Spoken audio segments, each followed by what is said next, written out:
Welcome to the Leo. Jaganmohan Reddy case నిమిత్తం CBI కోర్టుకు హాజరయ్యాడు. మనందరికీ తెలిసిందే, అది కేసులో భాగం, అందులో కొత్త ఏమీ లేదు. కేసులో ముద్దాయిలుగా ఉన్నవాళ్ళు ఆ సందర్భానికి వాయిదాలకు హాజరవ్వాలి. సరే, జగన్మోహన్ రెడ్డి అధికారంలో ఉన్నంతకాలం నేను సీఎం అని చెప్పి తప్పించుకున్నాడు. ఇప్పుడేమో సరే అపోజిషన్ లో ఉన్నప్పటికీ కూడా కోర్టుకు రమ్మంటే నేను రాను, నా లాయర్ వస్తాడు, లేకపోతే వీడియో కాన్ఫరెన్స్ ద్వారా వస్తానని చెప్పి తప్పించుకునే ప్రయత్నం చేస్తే కోర్టు అయితే ఒప్పుకోవాలి. ఖాళీగానే ఉన్నావు కాబట్టి ఖచ్చితంగా రమ్మని చెప్పింది, వెళ్ళాడు. అయితే ఇటీవల కాలంలో రప్పా అని చెప్పి వైసీపీ కొన్ని ప్లే కార్డులు ప్రదర్శిస్తుంది. మనం ఇక్కడ చూసేది ఆ ప్లే కార్డే. ఏంటి రప్పా అంటే, సరే ఇది ఒక మూవీ డైలాగే కావచ్చు అనుకోండి. ఆ మూవీ డైలాగ్ని వైసీపీ పార్టీ నినాదంగా మార్చుకుంది. ఏంటది? గంగమ్మ జాతరలో పొట్టేళ్లు తలలు నరికినట్టుగా రప్పా నరుకుతారంట. ఎవరి తలలు నరుకుతారు? ఇది ఆంధ్రప్రదేశ్లో వైసీపీ పార్టీ నాటిన ఒక విషబీజం. అయితే ఇది ఆంధ్రప్రదేశ్కు మాత్రమే పరిమితం అయిందా అంటే లేదు, తెలంగాణ రాష్ట్రంలో కూడా మేము అంటిస్తామంటున్నారు జగన్మోహన్ రెడ్డి అభిమానులు. అంటే రాష్ట్రాలలో శాంతి భద్రతలకు విఘాతం కలిగే విధంగా జగన్మోహన్ రెడ్డి మీద విమర్శలు చేసిన, జగన్మోహన్ రెడ్డిని కించపరిచిన, వైసీపీ పార్టీకి యాంటీగా మాట్లాడిన, మీరు ఇతర పార్టీలకు పని చేసిన, ఆడ ప్రభుత్వం వచ్చాకంట గంగమ్మ జాతరలో పొట్టేళ్ళు తలలు ఎలా అయితే నరుకుతారో అలా నరుకుతారంట. అంటే వీళ్ళు ఏం చెప్తున్నారంటే మీ ప్రాణాలు తీసేస్తామని చెప్పి చెప్తున్నారు డైరెక్ట్గా. మరి ఇది యాక్సెప్టబుల్లేనా? ఇప్పుడు రాజకీయాల్లో ఎప్పటి నుంచో ఉన్నాయి. నిజంగా ఒక పార్టీ గెలిస్తే రెండో పార్టీ నేతల తలలు నరికేయాలంటే ఇప్పుడు వైసీపీ పార్టీ నేతల మీద మెడల మీద తలలు ఉండకూడదు. అధికారంలో ఎవరున్నారు? కూటమి ప్రభుత్వం ఉంది. మరి వైసీపీ తలలు నరుక్కుంటా వెళ్ళిపోతే, అదే గంగమ్మ జాతరలో పొట్టేలు తలలు నరికినట్టుగా మీ తలలు నరుక్కుంటా వెళ్ళిపోతే మీకు యాక్సెప్టేనా? ఒప్పుకుంటారా? మీరు అధికారంలోకి వచ్చినప్పుడు నరికిదురు కానీ వదిలేయండి. ఇప్పుడు మిమ్మల్ని నరికేస్తే ఈ సంస్కృతి ఎక్కడికి తీసుకెళ్లారు? అసలు జగన్మోహన్ రెడ్డి వెళ్ళింది ఎందుకు అక్కడ? తెలంగాణ రాష్ట్రంలో ఏంటి వైసీపీకి పని? ఆయన ఏమన్నా పార్టీ కార్యక్రమానికి వెళ్ళాడా? పోనీ ఏమన్నా యాంటీ గవర్నమెంట్ కార్యక్రమానికి ఏమన్నా వెళ్ళాడా? పిలుపునిచ్చాడా? వెళ్ళింది ఎందుకు? తన వ్యక్తిగత కేసుల పని మీద వెళ్ళాడు. దానికి మీ హడావిడి ఎందుకు? సాధారణంగా నాయకుడు వస్తే సరే ఒక 5 మందో 10 మందో 50 మందో 100 మందో వస్తారు, బొకేలు ఇస్తారు, కాదని నేను అన్నాను. కానీ నిన్న జగన్మోహన్ రెడ్డి వేల మందిని తరలించే ప్రయత్నం చేశాడు. సరే, వేల మంది ఎలా పోగయ్యారనేది కూడా నేను చెప్తా. పాపం ఆంధ్ర నుంచి ఛార్జీలు ఇచ్చి స్పెషల్గా వాళ్ళకి వెహికల్స్ పెట్టి పాపం బలవంతంగా పంపారు. సరే, దానికి ఉదాహరణలు కూడా మన దగ్గర ఉన్నాయి, నేను చూపిస్తా.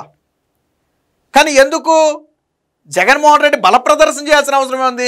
నువ్వు ఆంధ్రాలో బల ప్రదర్శన చేసావంటే దానికి ఒక అర్థం ఉంది. నువ్వు ఆ రాష్ట్రంలో ఉన్నావు, మాజీ సీఎం, ఆ రాష్ట్రంలో నీకు పార్టీ ఉంది, నువ్వు పాలిటిక్స్ ఆ రాష్ట్రంలో యాక్టివ్గా ఉన్నావు కాబట్టి ఆంధ్రాలో చేయి, తప్పు లేదు. రీజన్ ఏదైనా బల ప్రదర్శన చేయడంలో ఒక అర్థం ఉంది. తెలంగాణ రాష్ట్రంలో నీకేంటి పని బల ప్రదర్శన? తెలంగాణ రాష్ట్రంలో ఈ రప్పా సంస్కృతి ఏంటి? ఆంధ్రప్రదేశ్లో మక్కిలేర కొడతామని చెప్పి చంద్రబాబు గారు ఇప్పటికే హెచ్చరిస్తే తెలంగాణ రాష్ట్రం తీసుకెళ్ళి అక్కడ రప్పా అంటున్నారు. పైగా ఇక్కడ ఏం రాశాడో చూడండి. 2029లో రప్పా 88 మ్యాజిక్ ఫిగర్ దాటిన తర్వాత గంగమ్మ జాతరే జగనన్న 2.0.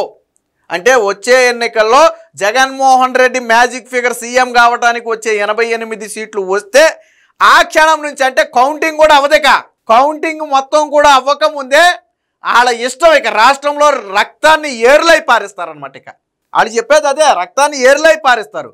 మరి సమాజము, లా అండ్ ఆర్డరు, రాజ్యాంగం ఇవన్నీ యాక్సెప్ట్ చేస్తే చేయండి, తప్పులేదు. కాకపోతే నేనేమంటానంటే అదే లైన్ ఇప్పుడు కూటమి ప్రభుత్వం తీసుకుంటే ఏంటంటా నేను, అదే లైన్ తెలంగాణలో రేవంత్ రెడ్డి తీసుకుంటే మీ పరిస్థితి ఏంటంటా నేను. పైగా నిన్న తెలంగాణలో జగన్మోహన్ రెడ్డి మాజీ ముఖ్యమంత్రి వస్తున్నాడు కాబట్టి బందోబస్తు ఏర్పాటు చేశారు. ఆ పోలీసుల మీదకి వీళ్ళు దూసుగా వెళ్ళిపోయారు. ఏంటి రప్పా సంస్కృతి ఏంటి? ఇదేమన్నా అభివృద్ధికి చిహ్నమా? జగన్మోహన్ రెడ్డి ఏమన్నా డెవలప్మెంట్కి ఇచ్చిన పిలుపు అదేమన్నా? లేదా ప్రజలకు మంచి చేస్తానని చెప్పిన పదం అదేమన్నా? జగన్మోహన్ రెడ్డిని కాదన్న వాడిని, జగన్మోహన్ రెడ్డికి వ్యతిరేకంగా మాట్లాడిన వాడిని రప్పా నరుకుతారంట. అంటే ఇప్పటిదాకా ఎవరికి నరకటం చేత కాలేదా? ఇప్పుడున్న వాళ్ళకి నరకటం చేత కాదా? మీరు మాత్రమే వచ్చారా? మరి జగన్మోహన్ రెడ్డి ఎందుకు ఖండించట్లా? జగన్మోహన్ రెడ్డి కూడా ఏంటంటే ఈ రప్పా నరకటం అంటే ఆయన కూడా బాగుంది. మొన్న మాట్లాడాడు కదా, ఏంటమ్మా డైలాగు?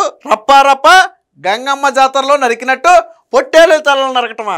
జగన్మోహన్ రెడ్డి కూడా మాట్లాడాడు కదా మొన్న. ఏమో నరకొచ్చు, చేయొచ్చు. సో ఆయన కూడా మద్దతు పలికాడు. ఎప్పుడైతే జగన్మోహన్ రెడ్డి ఓకే అన్నాడో వీళ్ళు రెచ్చిపోతున్నారు. ప్రజాస్వామ్యంలో అన్నీ మీరు అనుకున్నట్టు ఉండవు. న్యాయమూర్తుల మీద ఆ పోస్టులు పెట్టినందుకే సిబిఐ తీసుకెళ్ళి బొక్కలో వేసింది. సిబిఐకి ఇస్తే కేసు తీసుకెళ్ళి బొక్కలో వేసింది.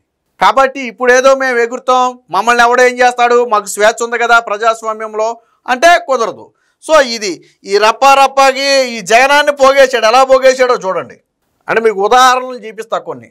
పాపం పాలేటి కృష్ణవేణి ఆంధ్రప్రదేశ్ మాజీ ముఖ్యమంత్రి వర్యులు మా అధినాయకుడు వైఎస్ జగన్ గారు హైదరాబాద్ రాకతో నాంపల్లి సిబిఐ కోర్టు ఆవరణంలో వారికి కనిపించి తిరిగి ఆ స్థాన చలనానికి బయలుదేరుతుంటే బహుశా మంగళగిరో సరే ఏపీయో ఎక్కడికో విజయవాడో బయలుదేరిందంటే పాపం జగన్మోహన్ రెడ్డికి హైదరాబాద్లో జనం రాలేదని ఏపీ నుంచి హైదరాబాద్కి జనాన్ని తరలించారు. ఇలా వెళ్తే వచ్చారు జగన్మోహన్ రెడ్డికి జనం, ఇలా వెళ్తే వచ్చారు. మరి జగన్మోహన్ రెడ్డి ఆంధ్రాలో కనపట్టలేదని తెలంగాణలో కనపట్టకెళ్ళారా? సరే నాయకుడు వస్తే వెళ్తాడు కాదని నేను అన్నాం. ఆంధ్రాలో ఏ మూల దిగినా వెళ్ళు తప్పులేదు. తెలంగాణలో కోర్టుకు వెళ్ళినప్పుడు కూడా మనం ఎందుకు వెళ్ళాం? అసలు జగన్మోహన్ రెడ్డి ఎందుకు, ఫస్ట్ థింగ్ ఏంటంటే జగన్మోహన్ రెడ్డి ఎందుకు జన సమీకరణ చేయాలనుకున్నాడు, ఎందుకు పోలీసుల మీద దురుసుగా ప్రవర్తించారు, ఎందుకు రప్పా ఫ్లేగార్డులు ప్రదర్శించారు అంటే దీనికి కూడా ఒక ఎనాలిసిస్ ఉంది. తరువాత కోర్టు జగన్మోహన్ రెడ్డిని హాజరవ్వమంటే వీటిని సాకుగా చూపి లా అండ్ ఆర్డర్ సమస్య లేదా కార్యకర్తలు అల్లరి చేస్తారనో లేదా జనం పెరిగిపోతారు కాబట్టి ట్రాఫిక్ సమస్యలు వస్తాయనో లేదా ఇంకోటనో చెప్పి జగన్మోహన్ రెడ్డి వాయిదాలకు తప్పించుకునే ప్రయత్నం అని చెప్పి ఒక విశ్లేషణ ఉంది. అందులో వాస్తవం కూడా ఉంది. జగన్మోహన్ రెడ్డి ఇంతకుముందు కూడా కోర్టుకు వెళ్ళాడు, బట్ ఎప్పుడు ఈ స్థాయిలో బల ప్రదర్శనకు ప్రయత్నం చేయలే. కానీ ఎందుకు జగన్మోహన్ రెడ్డి ఇప్పుడు బల ప్రదర్శనకు ప్రయత్నం చేశాడు? ఏంటి అవసరం జగన్మోహన్ రెడ్డికి? అంత అవసరం. పక్క రాష్ట్రం ఆయన వెళ్ళిందేమి యాంటీ గవర్నమెంట్ నిరసనకు కాదు, అలాగని ఏది ఒక కార్యక్రమానికి ఆయన ఏం పిలుపులు ఇవ్వలేదు, పార్టీ మీటింగ్ అంతకంటే కాదు. వెళ్ళింది కోర్టుకి, అక్కడి నుంచి బెంగళూరు వెళ్ళిపోతాడు, వెనక కూడా రాడు. మరి ఎందుకు అంత జనాన్ని జగన్మోహన్ రెడ్డి బలవంతంగా సమీకరించమని చెప్పాడు? అది బలవంతంగా సేకరించిన జనమే కాదని ఎవడ అండవు. జగన్మోహన్ రెడ్డికి అక్కడ అంత జనం వచ్చే అంత సీన్ లేదు జగన్మోహన్ రెడ్డికి. అసలు నువ్వు ఈ 2-3 ఏళ్లలో హైదరాబాద్ మొహమే చూడాలా, నువ్వు ఓడిపోయిన తర్వాత నీకెవడ అక్కడ స్వాగతం పలికేది? సో కానీ ఎందుకు బల ప్రదర్శన చేశాడంటే దీన్ని సాకుగా చూపి ఈ లా అండ్ ఆర్డర్ సమస్య కావచ్చు లేదా ఇంకోటి కావచ్చు సాకుగా చూపి జగన్మోహన్ రెడ్డి వాయిదాలు తప్పించుకోవాలి. అది జగన్మోహన్ రెడ్డి ప్లాను. దీనికి సంబంధించిన వార్తోటి వచ్చింది, ఒకసారి చూద్దాం. హైదరాబాద్లోనూ రప్పా బేగంపేట నుంచి ర్యాలీగా నాంపల్లి సిబిఐ కోర్టుకు హాజరైన జగన్ ర్యాలీగా హాజరవటం ఏంటో నాకైతే అర్థం కాలేదు.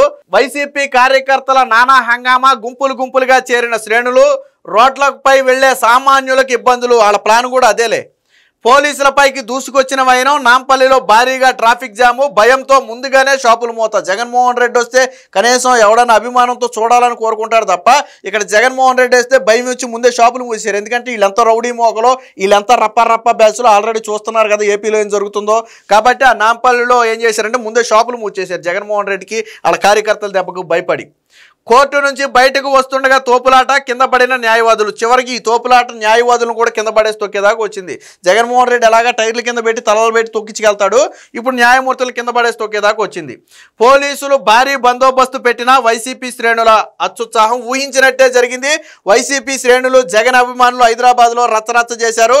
పొరుగు రాష్ట్రంలోనూ రప్పా ప్లేకార్డులు ప్రదర్శిస్తూ కాబోయే సీఎం జగన్, జై జగన్ నినాదాలతో నానా హంగామా చేశారు. గుంపులుగా చేరి ట్రాఫిక్ కు అంతరాయం కలిగించారు.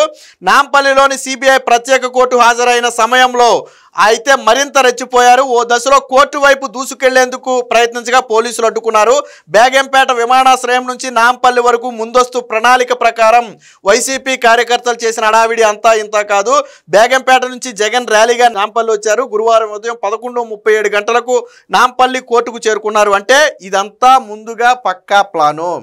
జగన్మోహన్ రెడ్డి ఎక్కడ దిగుతాడు, ఎక్కడి వరకు వెళ్తాడో చూసి అక్కడక్కడ వైసీపీ కార్యకర్తలను మోహరించి, అదే ఏపీ నుంచి తీసుకెళ్లిన వాళ్ళని మోహరించి అక్కడ కావాలని హడావిడి చేశారు. అంటే జగన్మోహన్ రెడ్డి క్రేజ్ చూపించుకోవడానికి కాదు, నువ్వు చూపించుకోవాలంటే ఆంధ్రాలో చూపించుకోవాలి. ఎందుకంటే నీకు ఆంధ్రాలో పార్టీ ఉంది, నువ్వు పోటీ చేసేది ఆంధ్రాలో, తెలంగాణలో కాదు. కానీ కేవలం నేను ఇందాక చెప్పినట్టుగా దీన్ని సాకుగా చూపి జగన్మోహన్ రెడ్డి రేపు వాయిదాలు తప్పించుకోవచ్చు. సో ఇదొక రీజన్ మాత్రమే. ఇదిగో ఇక్కడ చూడొచ్చు, రప్పా ఫ్లే కార్డులు ప్రదర్శిస్తున్నారు. ఇక్కడ చూడొచ్చు కార్యకర్తలు గుంపులుగా చేరి రప్పా ఎక్కడో ఫ్లే కార్డు ఉంది, వెనకమాలో ఫ్లే కార్డు ఉంది. అంటే దీని మీనింగ్ ఏంటి అర్థం కాల. గంగమ్మ జాతరలో పొట్టేళ్తాలన్నట్టు నరుగుతామంటే మరి ఇది లా అండ్ ఆర్డర్ వైలేషన్ కాదా నాకు అర్థం కావట్లా. మరి వైసీపీ నేతలు దాన్ని జగన్మోహన్ రెడ్డి ఏం చేయాలా? ఒరే బాబా అది తప్పు, మనం ప్రజాస్వామ్యంలో ఉన్న రప్పా లాంటివి చెల్లవు. ఇక్కడ ప్రజాస్వామ్యంలో అందరికీ సమాన హక్కు ఉంటుంది. మనం ఒక పార్టీని నడుపుతున్నాం, మనం ప్రభుత్వాన్ని ఏర్పాటు చేయాలనే ఉద్దేశంతో ఈ రప్పాలు కరెక్ట్ కాదని ఆయన చెప్పాలా. కానీ ఆయనే రప్పాని ప్రోత్సహిస్తూ మీరే చేయండి అంటే ఈ టైపు సైకోయిజం ఇది. సో ఇది మొత్తంగా ఆంధ్రాలో ఉన్నటువంటి ఈ రప్పా విష సంస్కృతిని తెలంగాణకు కూడా పంపే ప్రయత్నం చేశారు. మరి ఈసారి రేవంత్ రెడ్డి గారికి ఇచ్చిన సూచన ఏంటంటే ఈసారి జగన్మోహన్ రెడ్డికి కోర్టుకు హాజరయ్యేటప్పుడు ఇలాంటి రప్పా బ్యాచ్ ఎవరైనా కనపడితే తీసుకెళ్లి ముందు బొక్కలో వేయండి. అప్పుడు రెండోసారి ఇలాంటి పనులు చేయరు. ఎందుకంటే ఏపీలో మొన్న చేసింది అదే, రప్పా మీద కేసులు పెడితేనే కొంత తగ్గారు. సరే మొత్తం తగ్గారా అంటే అక్కడక్కడ ఉంటారు, కాదని మనం అట్లా. రేపటి రోజున ఇలా లా అండ్ ఆర్డర్కి వైలేషన్కి పాల్పడే ఇలా తీసుకెళ్లి బొక్కలో వేస్తే రెండోసారి అలాంటి ప్రయత్నం చేయకుండా ఉంటారు. వీళ్ళకేంటంటే ఇది ఏపీ కాదు కదా, మనల్ని ఏం చేయలే, పక్క రాష్ట్రంలో ఉన్నాం కదా, మన జోలికి ఎందుకు వస్తారులే అని ఒక బలుపు అనమాట. దీనివల్ల పక్క రాష్ట్రాల్లో కూడా ప్రజలు భయభ్రాంతులకు గురయ్యే పరిస్థితి. ఇప్పుడు వాళ్ళు కూడా మాట్లాడుకోవాలి, జగన్మోహన్ రెడ్డిని ఎందుకు ఆంధ్రాలో ప్రజలు ఓడించారు అనేది తెలంగాణ తెలుస్తుంది. సాధారణంగా తెలంగాణ ప్రజలు అరే జగన్మోహన్ రెడ్డి బాగానే చేసి ఉంటాడు కదా, మరి 11 సీట్లకి ఎందుకు పడిపోయాడు, ప్రతిపక్ష హోదా అన్న రావాలి కదా అని చాలామందికి డౌట్ ఉంటుంది. ఎందుకు పడిపోయాడు ఎందుకు ఇప్పుడు తెలంగాణకి తెలుస్తుంది. ఈ రప్పా బ్యాచ్ చూసిన తర్వాత అప్పుడు అనిపిస్తుంది తప్పులేదు, జగన్మోహన్ రెడ్డి 11 సీట్లు రావడంలో తప్పులేదు, ప్రతిపక్ష హోదా రాకపోవడంలో తప్పులేదు, ఇలాంటి వాళ్ళు ఉన్న పార్టీకి అదే కరెక్ట్ అని వాళ్ళు కూడా మాట్లాడుకుంటారు. ఇప్పుడు ఇక్కడ మన గురించి ఏడ తెలిస్తే సరిపోదు, పక్క రాష్ట్రంలో కూడా తెలియాలి. అదే వైసీపీ కార్యకర్తలు చేసింది. కాబట్టి ఇక నుంచి అయినా ఈ రప్పా బ్యాచ్ మీద కఠిన చర్యలు తీసుకోకపోతే ప్రజలను మాత్రం భయభ్రాంతులకు గురి చేసే అవకాశం అయితే ఉంది. Please subscribe to Leo news for more videos.